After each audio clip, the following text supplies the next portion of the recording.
Assalamualaikum warahmatullahi wabarakatuh. Alhamdulillah rabbil alamin wal aqibatu lil muttaqin. Asyhadu an la ilaha illallah wahdahu la syarikalah wa asyhadu anna Muhammadan abduhu wa rasuluh. Allahumma salli sallim ala nabiyyina Muhammad wa ala alihi wa sahbihi wa man wala. Amma ba'd.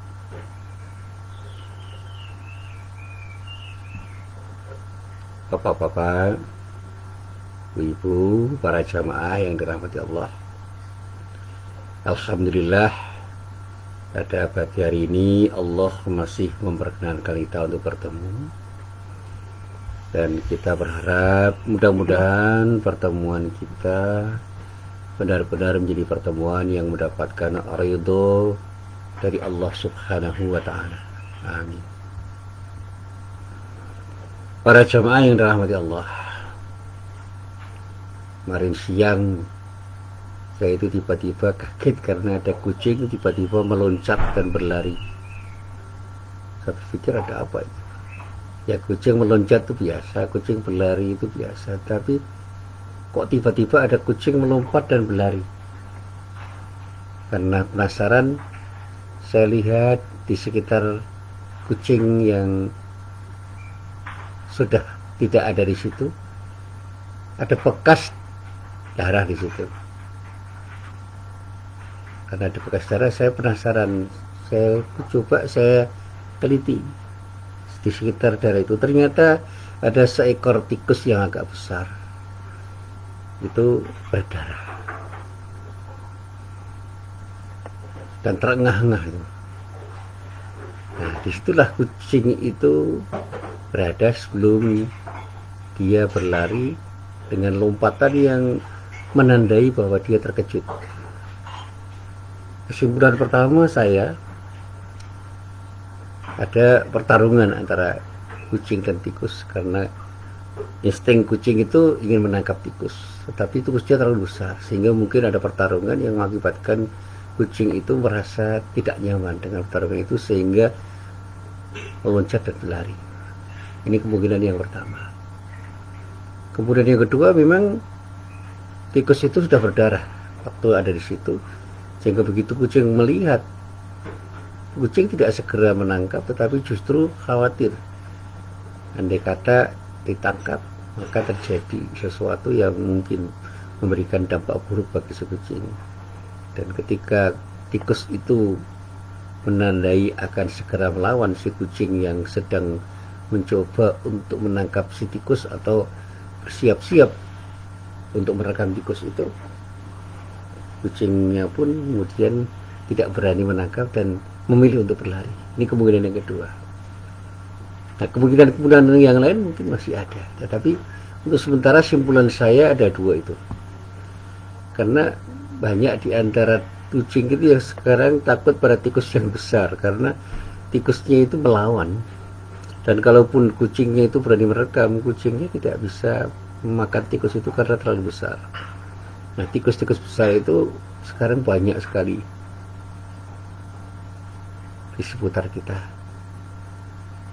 Ya, muncul tiba-tiba, dan kucing yang biasanya menangkap tikus sekarang tidak berani karena tikusnya terlalu besar dan jumlahnya mungkin banyak, sehingga perlawanan tikus itu mengakibatkan kucing-kucing itu tidak punya nyali untuk menangkap tikus.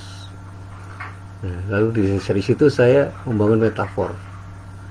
Mungkin nggak satu saat orang-orang besar itu takut sama orang-orang kecil yang dulu betul-betul powerful untuk menindas orang-orang kecil. Ya mungkin saja ketika orang-orang kecil itu ternyata punya power dengan kekuatan yang bisa saja membuat orang-orang besar itu kewalahan untuk melawan orang-orang kecil. Mungkin karena jumlahnya besar, atau karena dia punya power yang luar biasa di luar perhitungan orang-orang besar. Ini satu kemungkinan. Nah, metafor-metafor itu saya kembangkan. Sekarang ini banyak kelompok besar yang terlemahkan karena tidak punya ukhuwah, tidak punya jiwa persatuan. Sehingga kalau saya itu dulu pernah belajar Pancasila, persatuan Indonesia itu terlalu penting untuk kita gagas dan kita wujudkan menjadi kenyataan. Sehingga kita sebagai bangsa ini tidak mudah dikalahkan oleh bangsa lain karena kita bersatu. Saya masih ingat betul itu pengajian guru saya tentang ukhuwah Islamiyah. Orang Islam itu tidak mudah dikalahkan kalau bersatu. Tetapi begitu berseteru satu sama lain, itu akan melemahkan posisi umat Islam sendiri, sehingga meskipun jumlahnya besar mudah dicerai-beraikan. Itu seperti bersatunya pasir yang tidak punya rekatan. Tetapi begitu pasir itu dipertemukan dengan semen, dipertemukan dengan kerikil, dipertemukan dengan kerakal atau koral, kemudian disatukan dengan air yang bisa mencampur menjadi sebuah adukan yang menyatu antara semen, koral, kerikil, kerakal, dan pasir, dan kemudian disatukan dalam sebuah tiang yang terisi anyaman besi beton.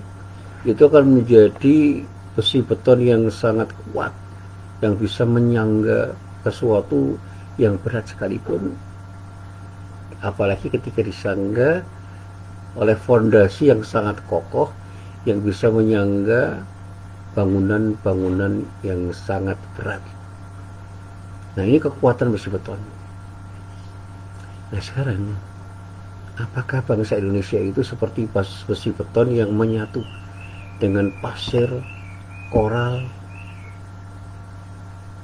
semen, yang betul-betul diaduk dengan adukan yang sempurna, sehingga ketika menyatu menjadi tiang, itu akan sangat kuat menyangga. Ketika bersatu menjadi satu rangkaian bangunan, itu akan saling menyangga dan bahkan kemudian bisa menjadikan bangunan itu sedemikian kokoh karena mengandung rangkaian besi beton yang sangat kuat. Nah, kalau kita kembalikan pada umat Islam juga begitu. Sudah sedemikian kokohkah persatuan atau ukhuwah Islamiyahnya orang Islam itu, sehingga mereka tidak mudah dikalahkan, bahkan sulit untuk dikalahkan. Seperti ketika umat Islam itu menjadi kekuatan yang padu di Madinah, yang pada saatnya menjadi pemimpin orang-orang di sekitarnya, sehingga banyak umat yang menjadikan umat Islam itu menjadi idola dengan seorang pemimpin yang sangat punya kemampuan untuk memimpin, yaitu Rasulullah Nabi Muhammad SAW. Sampai kemudian cerita Fathu Makkah itu mencengangkan betul. Saya membaca dengan seksama dan berkali-kali saya membaca tentang cerita Fathu Makkah itu dalam perspektif yang bermacam-macam. Luar biasa. Tidak mudah peristiwa itu terjadi. Ada sebuah proses yang panjang yang melahirkan kemenangan umat Islam tanpa tetesan darah setitik pun. Menang tanpa ngasal lagi dalam bahasa Jawa. Menang tanpa membuat orang yang terkalahkan itu merasa direndahkan atau merasa rendah, karena merasa juga memiliki kemenangan yang dialami oleh umat Islam. Mereka masuk Islam berbondong-bondong. Dan ini yang dulu pernah saya sampaikan ketika saya memberikan pengajian tentang tafsir surat An-Nasr.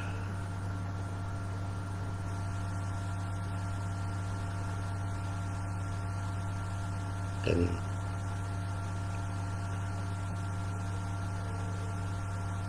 saya punya kesimpulan yang luar biasa ketika saya mencoba belajar tafsir itu. Bagaimana Allah itu memberikan satu rangkaian firman-Nya yang pada saatnya membuat saya itu terkesima.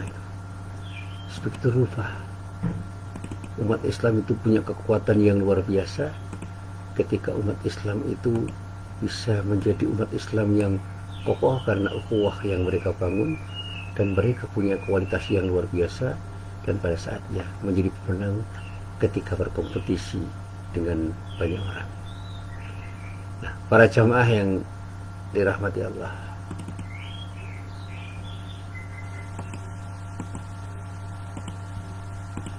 tentu saja apa yang ingin saya sampaikan itu tidak keluar dari apa yang menjadi pengalaman saya. Ketika saya membaca ayat dari ayat pertama, A'udzubillahi minasyaitonirrajim, Bismillahirrahmanirrahim, Idza jaa nasrullahi wal fath, apabila telah datang pertolongan Allah dan kemenangan, wa ra'aitan nasa yadkhuluna fi dinillahi afwaja, fasabbih bihamdi rabbika wastaghfir innahu kana tawwaba, dan kau melihat manusia berbondong-bondong masuk agama Allah, bertasbihlah dengan memuji Tuhanmu dan mohonlah ampun kepadanya, sesungguhnya Dia Maha penerima taubat. Ayat ini betul-betul menginspirasi saya. Di saat pertolongan Allah itu datang, kemenangan akan terjadi, dan itulah yang terjadi pada Fathu Makkah, di mana orang Islam menjadi pemenang ketika bertarung, berkompetisi dengan orang-orang kafir di Makkah, tanpa peperangan, tanpa setetes darah. Mereka bisa masuk ke Makkah dan dipersilakan oleh penduduk Makkah untuk sama-sama menjadi bagian dari penduduk Makkah dan kembali menjadi bagian yang penting dari yang terpenting dalam bangunan masyarakat Makkah. Dan orang-orang Makkah pun berbondong-bondong masuk Islam tanpa ada paksaan sedikit pun.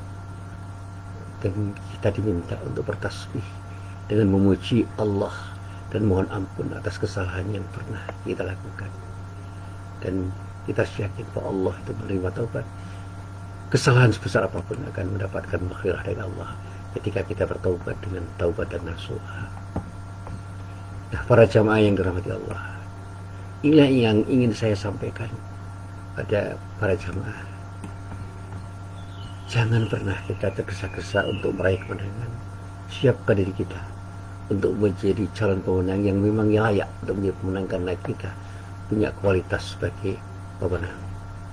Dan jangan pernah memaksakan diri untuk menjadi pemenang ketika kita belum siap untuk menjadi pemenang, termasuk belum siap mental. Kita ini harus menjadi orang yang berkualitas ketika kita ingin menjadi pemenang dalam sebuah kompetisi apapun. Saya masih ingat nasihat Pak Ahmad Bursyidi yang waktu itu menjadi rektor Universitas Muhammadiyah di Jakarta. Berkali-kali dia mengatakan kepada saya, be above the average, be above the average, be above the average. Kita harus menjadi orang yang berada di atas rata-rata. Karena apa? Pada saatnya kita harus menjadi leader bagi siapapun. Jangan pernah kita hanya menjadi follower. Kita harus jadi pemimpin, jangan menjadi orang yang dipimpin.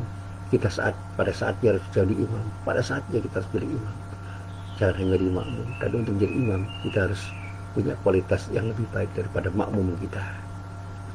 Dan kalau umat Islam ingin menjadi imam, jadilah manusia-manusia yang berkualitas, yang punya iman yang kokoh, punya ilmu yang tinggi, punya akhlakul karimah. Dan pada saatnya amarah ma'ruf nahi mungkarnya umat Islam itu akan menjadi sesuatu yang wujud dalam kehidupan, dan kita benar-benar jadi pemenang di dalam setiap kompetisi yang terjadi di dunia ini. Sebaliknya, ketika kualitas iman kita lemah, ilmu kita tidak memadai, keterampilan kita tidak memadai, akhlak kita tidak baik, jangan pernah berharap kita akan menjadi pemenang. Kita selamanya akan menjadi pecundang. Apalagi ketika umat Islam itu bercerai-berai, mudah diadu domba, gampang sekali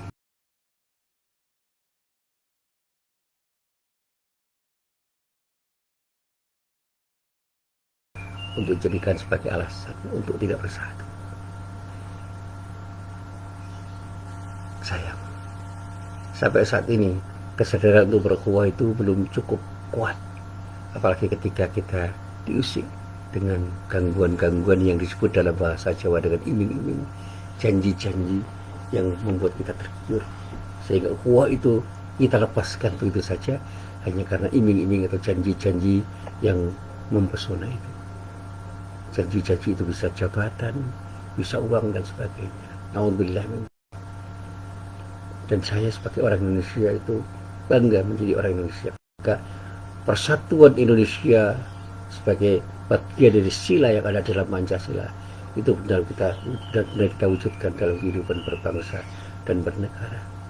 Insya Allah kita itu akan menjadi bangsa yang kuat, yang akan menjadi leader dari para follower, bukan selalu menjadi follower dari para leader, yang menjadi pemimpin bagi orang-orang yang kita pimpin, bukan menjadi orang yang selalu terpimpin, dikuasai oleh bangsa-bangsa lain. Para jamaah yang dirahmati Allah, memang tergesa-gesa itu menjadi tabiat manusia. Di dalam surat Al-Anbiya ayat 37 dikatakan, A'udzubillahi minasyaitonirrajim, khuliqal insanu min ajal, saurikum ayati fala tasta'jilun. Manusia itu telah dijadikan oleh Allah punya tabiat tergesa-gesa. Allah menyatakan, kelak akan aku perlihatkan kepada tanda-tanda azabku, maka janganlah kamu minta kepadaku mendatangkan dengan segera. Saya selalu mengatakan, proses kehidupan itu harus dilalui, harus dilalui dengan sabar, dengan tenang. Langkah demi langkah harus kita lalui, sebagaimana Allah mengajarkan, sebagaimana Allah mengajarkan, sebagaimana Allah mengajarkan kepada diri kita, bahwa kejadian-kejadian itu berproses dari kecil menjadi besar, dari sederhana menjadi rumit, dan kita pun berproses untuk menjadi siapapun dan apapun di dunia ini. Bersabarlah, karena semua ada masanya. Saya pernah menulis tentang ulat dan kupu-kupu. Belajarlah pada ulat. Ulat itu bersabar untuk beralih rupa menjadi kupu-kupu yang elok dalam kasus metamorfosa. Ulat rela untuk bertapa menjadi kepompong yang kemudian dengan keprihatinannya yang luar biasa, ia bisa beralih rupa menjadi kupu-kupu. Dan ini sesuatu yang indah untuk kita pelajari. Bersabarlah, insya Allah kita akan mendapatkan sesuatu yang lebih baik dari apa yang kita harapkan. Jangan pernah kita tergesa-gesa, karena ketergesa-gesa itu hanya akan membuat kita menyesal. Banyak energi kita yang terbuang sia-sia, dan bahkan kita akan diabaikan oleh banyak orang, dan yang lebih ironis lagi, kita akan diabaikan oleh Allah.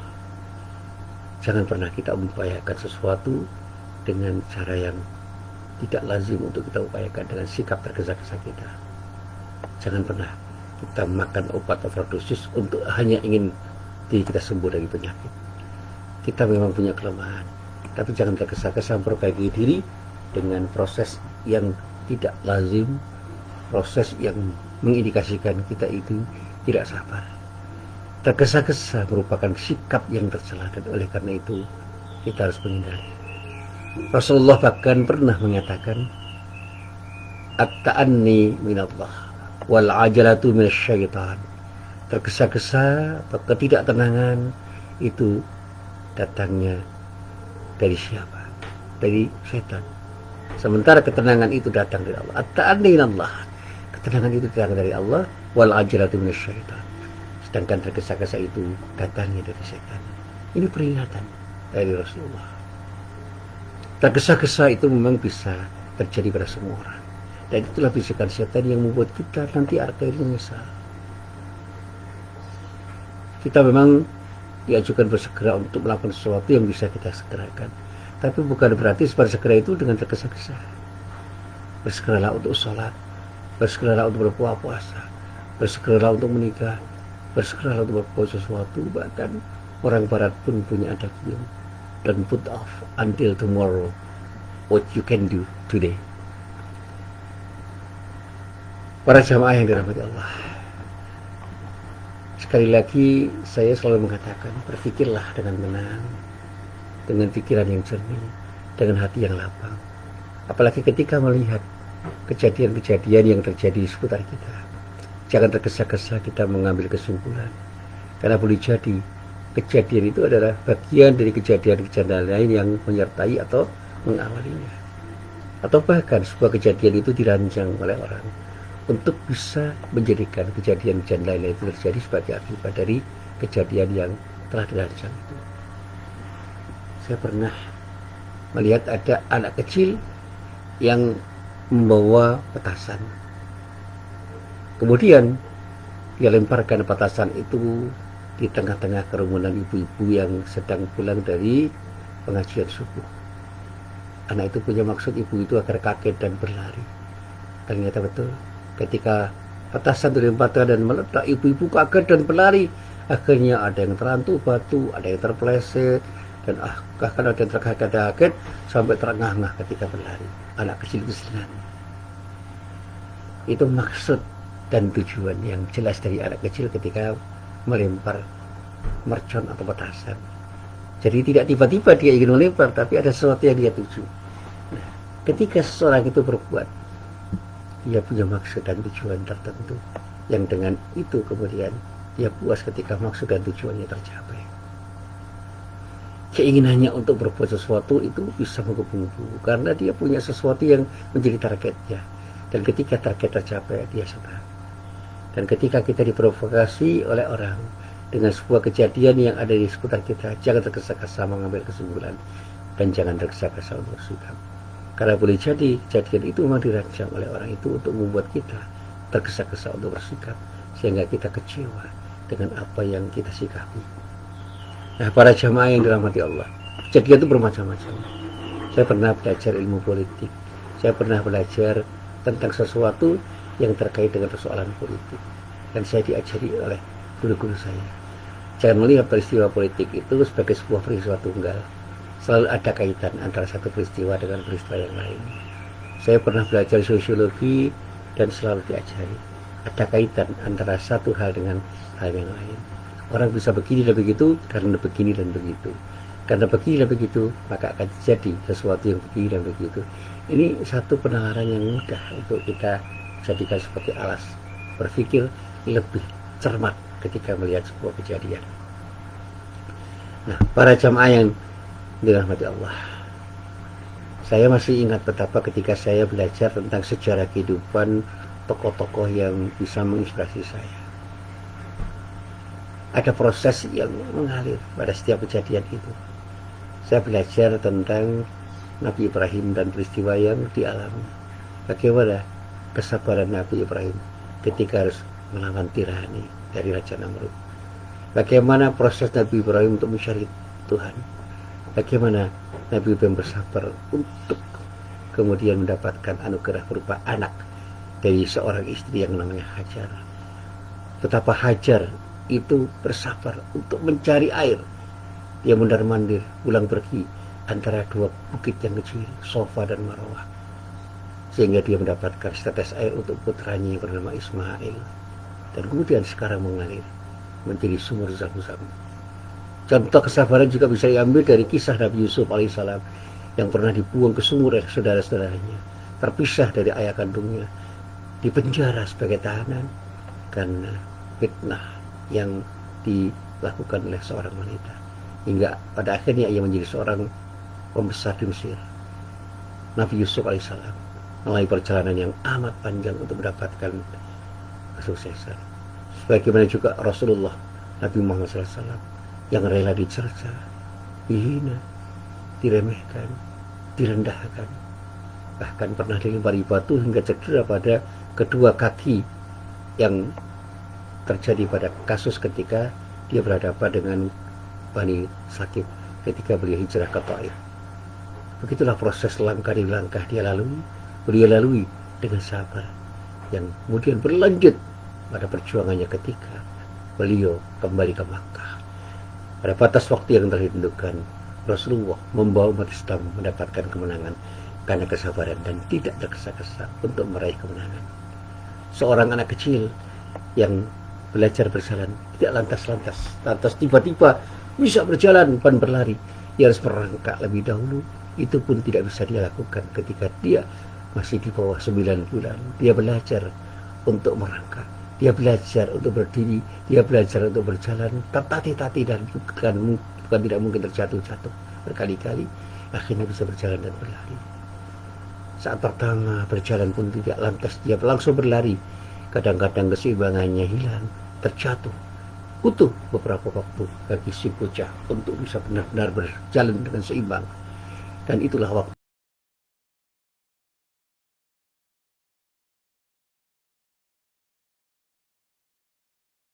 di dalam menjalani proses.